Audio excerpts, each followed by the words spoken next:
Artis Stevens, President and CEO of Big Brothers Big Sisters of America, and you're watching Little Big Chat. The concept for these talks is simple. Just like the powerful mentoring relationships that happen between our littles and bigs every day, we take a little time with influential leaders to discuss the impact of mentoring on their lives and the big role it plays in society today. Today, we have a few big questions for Akbar Gbajabiamila. You know him from America's Ninja Warriors. He was a warrior on the gridiron when he played in the NFL, and he is the newest host to join the talk. And we are proud to say he also served as an ambassador for Big Brothers Big Sisters and our partnership with Merrill. That's a lot. He keeps busy, so let's see how much we can cover today. Welcome, Akbar. Hey, thank you so much, Artis. Appreciate the introduction.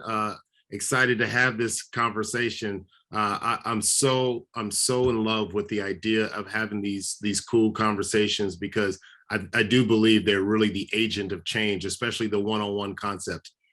Yeah, well, I appreciate having you on, and we're going to jump into it to learn a little bit more about your story. So why don't we start off just really with your journey, right? Tell us a little bit about who's mentored you and what's helped you to succeed.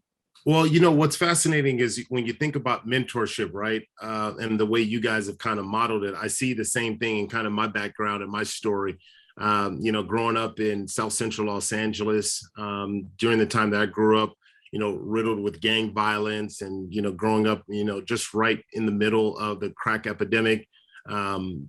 There was a lot of choices, bad decisions that could have been made. And, but I had influential people in my life. I think about Mr. Copeland when I was in middle school and my principal in elementary. And as I got older, you know, it was really, I was never part of a group or a club. I played sports throughout my life, playing basketball and football in my later years in high school. But I think about like a Melinda McMullen in high school, who was a mentor to us. We started a program at Crenshaw High School called Food from the Hood, which was a student-owned salad dressing company.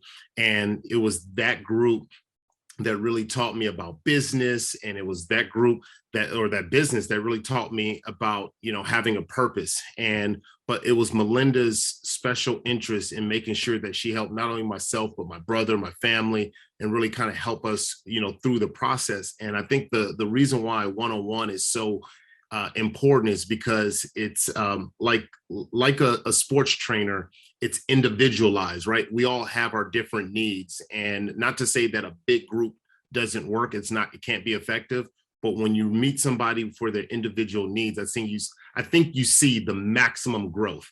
And so it was those mentors. I can't just name one because there's so many for the different phases of my life. Every phase I needed someone different. And those people, God put those people in my life at the right time. I'd be remiss if I didn't, you know, mention my mother and my father. You know, my father played an instrumental part in our development. He was the rock, he was the ground as far as discipline.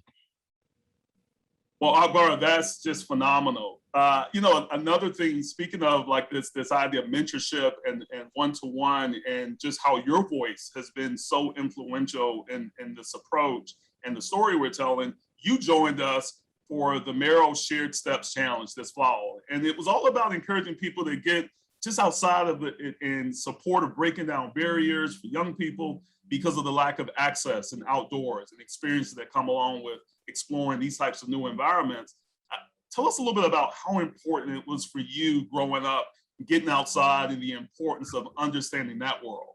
Well, you know, look, I got to keep it real. You know, being outside was my stress reliever. Look, growing up in hard times, I use the outdoors to really kind of help to kind of let off some of those stings. And for me, it was going out to the local basketball court, you know, whether, you know, my parents were fighting at home or whether things were getting rough in the neighborhood, I could always find myself on the basketball court. And till this day, I still use activity to help deal with stress. And there's something that happens in the body when you're able to release that stress, because everybody needs a stress reliever. And the outdoors is just you get to use, especially when you think about access. Not everybody has access to a tennis club and, you know, the country club and those types of things, but you can use what God has just kind of provided, you know, and especially if you got a man-made hoop that stands up there. You know, you don't have to pay for that, but you can go out hiking. I was never a hiker until I got older. I will say, playing in the NFL, my body got beat up a lot. And so I am now doing the hiking stuff that I kind of look down on.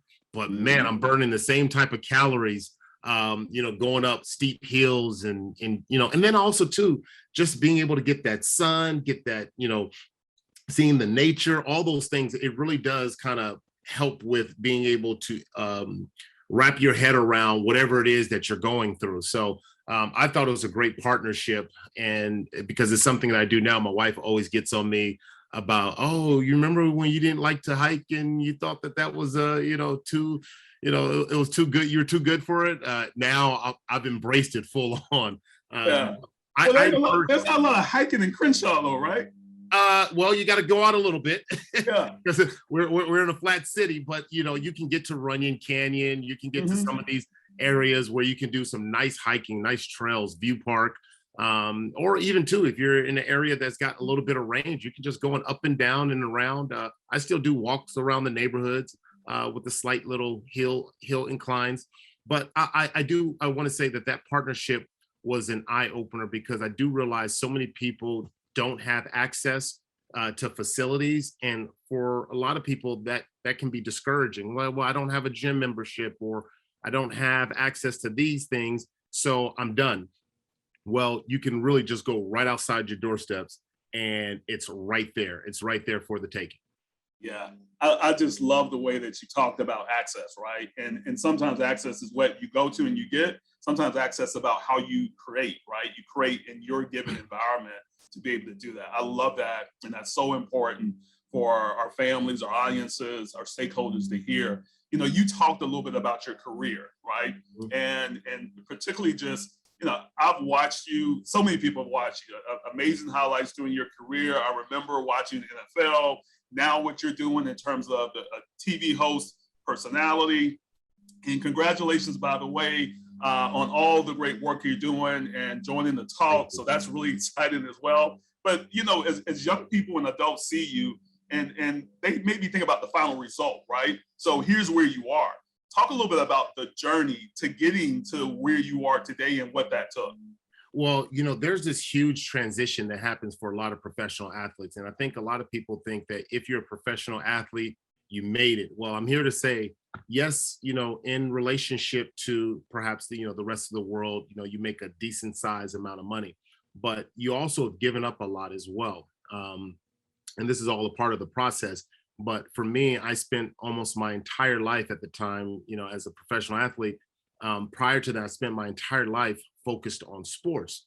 And by that, there are other areas that aren't developed. And so the money that I left, and I talk about this in my book, Everyone Can Be a Ninja. And I'm open about it because I know a lot of people get a little funny talking about money, but I left the NFL with $300,000. And by and large, that's a lot of money. But then on the other side, it's not that much money, and just bear with me, in that I didn't have a skill set outside of my athletic ability, right? That I had really invested that much time. So I had to use a lot of that money to buy myself time. So I didn't have the employment, and I had to kind of figure out, and I really wanted to get into broadcasting, but I didn't have a big enough name in football to kind of leverage that into a broadcasting career. And so what I decided to do was to go into and utilize that money that I had in a different way. I invested in myself. So I went to a local station in San Diego, because I went to San Diego State University, and I walked up to the local NBC 739 and I said, hey, I'd love to do the Aztecs, which is San Diego State Aztecs game report at the, you know, the end of the game report. And for the Chargers, at the time, the Chargers were in San Diego. And I said, I'll do it for free. And they go, what? So what I essentially did was I bought my own internship. And I did that for 2 years. I worked 2 years, no employment, no money. So I was just living off the money that I'd made from my playing career. Meanwhile, I still had bills and everything else that I had to take care of. So life was still going on, and those funds were quickly, you know, were going down. And but I realized that this was important to me. I got my degree in communication, and people say, well, oh, you got your degree. I got my degree, but I was never able to use it because I was playing ball. And it was those 2 years that helped catapult my career. From there, I got my first job making $26,000 a year, which I was super proud of. Even though it wasn't the money that I was making in the NFL, but it was the start and the sign of something that was going to eventually build. But I was working, calling college football games. From that, I went on to start broadcasting at the NFL Network, and I spent 9 years at the NFL Network. But during that time at the NFL Network, I went out for an audition to as a host of American Ninja Warrior, to host American Ninja Warrior. I nailed that audition, then became the host, and it just really kind of moved my career along. And the purpose of that story is because sometimes you have to take the backdoor approach. I took the backdoor approach into a career that I really wanted to pursue. And I had insecurities, like, I'm not a Hall of Famer. I didn't win a Super Bowl. I'm not I don't have, glorious stats, and, you can trick yourself. And I did, you trick yourself. Nobody who wants to hear from me. And, but I knew I had a skill that God had blessed me with, and I wanted to utilize it. It was something I was always attracted to, but it was that. And so I would just encourage anyone that, that on the other side of fear is something magical. I was afraid to go down and chase that dream and that approach that I wanted, because I had fear and all the different insecurities that came up. But because I was able to push through, I was able to see the benefit on the other end. And so that's how I ended up becoming host of American Ninja Warrior, and now the host, one of the hosts of the talk. Wow. It's so inspiring. It's so real and authentic, and love hearing about your story in that way. That story is also giving you the inspiration to do things and commitment in your own community, right? And the connection of how you allow that to then help other young people. And that's a really strong connection with Big Brothers, Big Sisters and what we do. Tell us a little bit about your foundation, right? Because you've been doing this work, and you're committing to this work, and you're in trying to ensure that you leave a legacy for others as well to follow in that path. Tell us a little bit about that. Well, yeah, I sit on the board of the Asamoah Foundation. Nnamdi Asamoah, who I played with while with the Oakland Raiders, he and his family, they started an organization to help those in needs in sub-Saharan Africa and right here in the inner cities of Los Angeles and throughout the US. And, immediately, as he and his family were developing this, I said I wanted to be a part of it in any way possible, because I too was one of those kids. And what's beautiful is that we talk about big brothers, big sisters. You take the bigs and you pair them up with the littles, and you're able to get that one-on-one individualized. What Nnamdi and the Asamoah Foundation have done is that, they have this yearly thing that they have, is the college tour. Now it's been put on hold, obviously, because of the pandemic, but for years they held a college tour, and we would pick a region in the country, and we would explore that, and we would get kids from all over, from East Coast to the West Coast, from the middle of the country.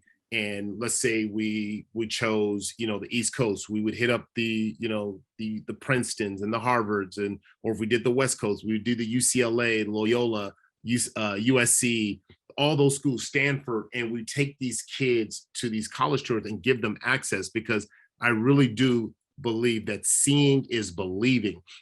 And knowing that, I remember growing up and thinking, college it felt like it wasn't attainable. I knew my parents had stressed it, but I'm like, we don't have the money. Sometimes you're thinking about it. It's not like, a sense of inadequacy. It's like, okay, well, we know the resources that is required to go to college. We hear it all the time. We're inundated with how much, getting your college education, how much that costs. And so a lot of kids are just like, I can't see it, then I don't believe I can do it. And they start making alterations in their path that maybe takes them off that route. And with the Asamoah Foundation and the college tour, kids see it and they go, oh, it's not that hard. And all of us have that, right, Artis? All of us have that in our lives, where we see something that seems so hard. And then when you get there and you touch it, like, oh, that's not that bad. And that's what the college tour does. And not only that, it provides a one-on-one mentorship with kids, talking about how to get to college, how to write a resume, how to pursue life after college, right? How do you start getting into a career, being able to give those kids those skills and those one-on-one stories that can help inspire them to move forward? I love what the foundation is doing. See why you're a part of it. I was the first in my family to attend college. And by the way, we gotta get my alma mater on that campus tour. Hopefully, y'all are going. University of Georgia. Hopefully, Okay, University of Georgia. Okay, all right. yeah, yeah. All right. Y'all got and y'all gotta hit it up. And then you gotta hopefully see the University of Georgia win a national championship this year as well. But we won't talk about that right now. Well, they got to beat by San Diego State. You know, they only have one loss this season, so we've been doing pretty good. Yeah. Same here. I remember saying, I think Marshall Falk. Didn't Marshall Falk go to the state too? Yeah, that's right. Yeah, Marshall, yeah. Y'all got a lot of balls. And you guys had Terrell Davis, who's a friend of mine. So yeah, I know a little bit about the history. Yeah, that's right. That's right. All right. So talk about a little bit about your this inspiration and particularly your family, man. Right, 4 kids. I have 2 girls, 13 and 11 myself. And your time on America's Ninja Warrior, you've done some impressive stuff, and your father, right, and that connection. But tell us about the power of working with young people. Tell us about what inspires you about working with young people. Well, I think the best of us must help the rest of us. And I think all of us have the best in us because we have experience, especially as you get older. I think about the mentors in my life growing up, that really inspired me and kind of helped shape the way I see the world, and encouraged me the times that I didn't believe that I could. Because when you're growing up, you internalize all these different things, especially now, because kids have so much information coming at them. They're not able to even decipher what's true, discern what's true and what's false. And so I'm hoping that, my mentorship with kids and what inspires me is that I can give kids discernment in an age where so much information is coming at them and it's overwhelming. Like I personally don't believe that young kids were built to be able to take all of this information and process it in a healthy way. And so I think that's where, you get real life experience that kids can use to balance off of what they're getting from. And, my oldest son does this now. He's getting all this information. We're getting to the point where, he's like, hey, well, what about this? I heard this on the internet. I saw this on social media. And I'm like, hey, here's the real life perspective. And that's all, I think you can give. You give all the wealth, all the blessings that God has given you, throughout your life, and being able to pour that into other kids. When I got out of in that time where I was working for free, I remember coaching at a local high school. And it was one of the most rewarding things because I think and my wife was like, why do you spend so much time with these kids? And it was like, it's just so rewarding when you see that you're actually helping other people because, we have a limited time here on earth. And, That's right. And what good is it to be able to hold on to all of this experience and not be able to share it? I mean, it's just like, it's almost like a waste of experience if you're not able to share it and impact the people who will be here long when you're gone, so and you hope that it just keeps going down and the stories and the impact, the encouragement will keep getting passed down to the next generation. But that's why it's important to me. I grew up in a big family, kind of like you, Artis. I know you grew up in a big family. I'm one of 7, and I'm number 6 of 7. So I also had a lot of older brothers in front of me, and there was something cool about watching and learning from my older brothers, and learning even too from my parents and seeing the things that they did well and the mistakes that they had. I'm not perfect. And so I hope that all of my mistakes will help minimize or mitigate the experiences that the young kids will have as they're growing up. Yeah, that's truly awesome. I always was taught by my dad that using mistakes as learning opportunities, right? Yeah. Really, that's what it's about. And even what you try to sort of teach your kids, it's not like to make it over and over again, but hopefully it becomes a point that it really becomes a platform for them to learn and to continue to grow, man. And that's what mentorship is about. I love that. It's taking stumbling blocks and turning them into stepping stones. That's right. That's what it's for, right? It's not about perfection, right? It's not Instagram where, it's all about the perfect life. Mentorship, it can be a little murky because you learn a lot about the people, who kind of help guiding you through the way. Yeah, that's right.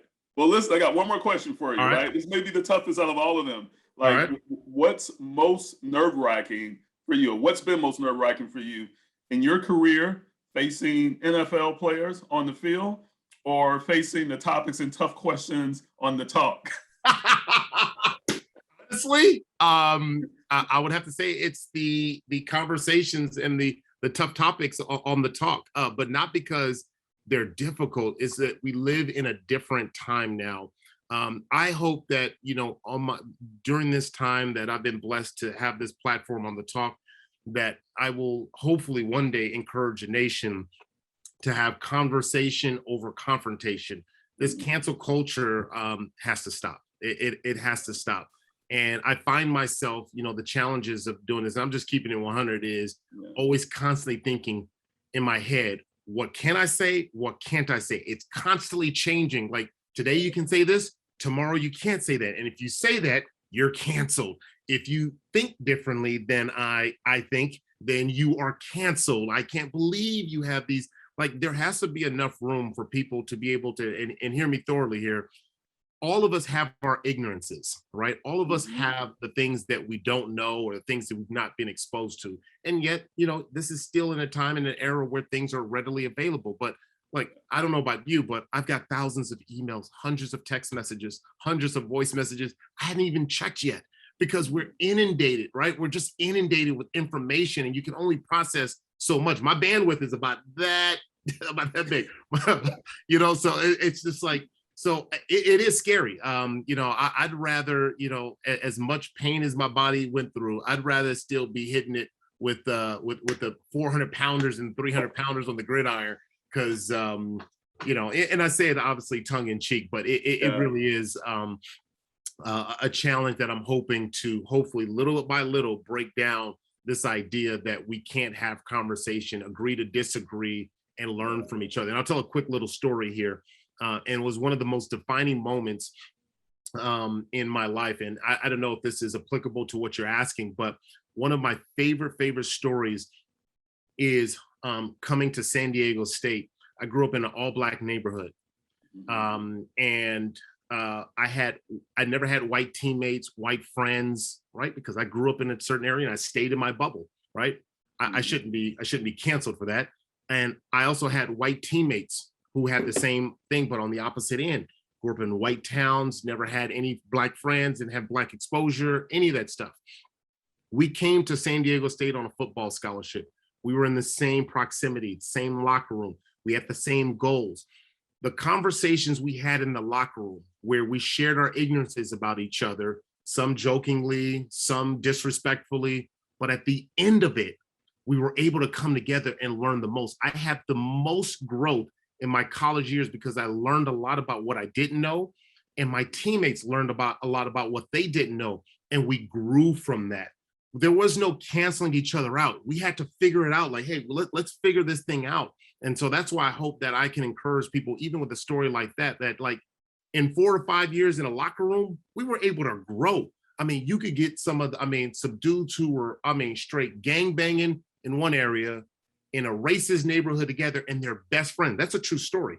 Best friends till today. They're still best friends. And I thought, wow, how beautiful is that? What are the likeliness that you would get these people who had totally different experiences, lived their life in totally, you could say grew up in really bad environments, gang banging and racist environment, and you bring them together and they're best friends and they don't have those same type of thoughts anymore. People can grow. So anyways, I say that because I know a lot of people don't like to go there, but I wanted to go there to show that you can have growth and that hopefully one day I won't be afraid to just speak my mind.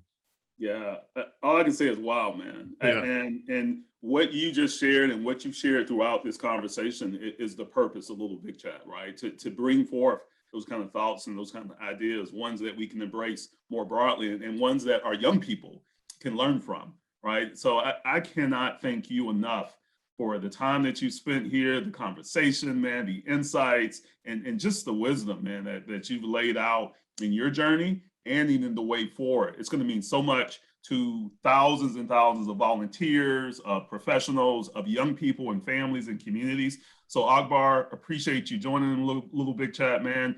And I hope that our paths will continue to cross each other and find ways to work together and do other things to advance the mission of helping young people. All right. Thank you so much.